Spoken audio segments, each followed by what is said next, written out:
So an adrenaline surge with POTS, honestly, is I think a big reason why POTS is often misdiagnosed as anxiety or panic attacks in the first place.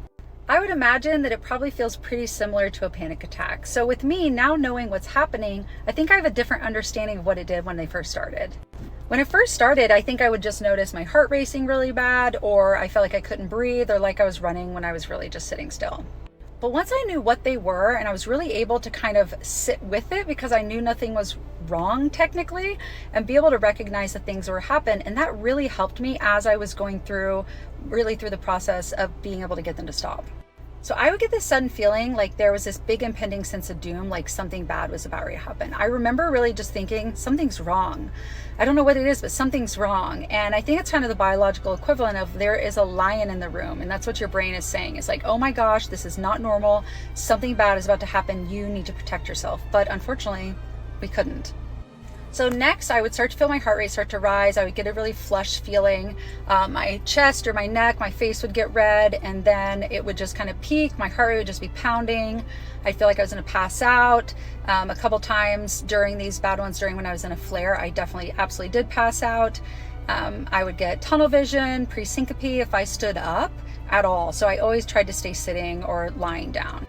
And then over a couple minutes, it would go away. I would say usually mine probably lasted 3 to 5 minutes. And then afterwards, I was really, really shaky. I think everybody knows that feeling of like you're driving, say a car pulls out in front of you, and afterwards you're like, oh my gosh, like you're just really shaky. And that's all that adrenaline like literally coursing through your system. And adrenaline is important. It helps us run really fast if something is, bad is about to happen. It helps us evade a car wreck if we are able to react fast enough. But when you're sitting still, it's completely overwhelming. And afterwards, I would just be super, super exhausted. I would honestly usually end up sleeping or need to take a nap. And then I would feel drained for the rest of the day.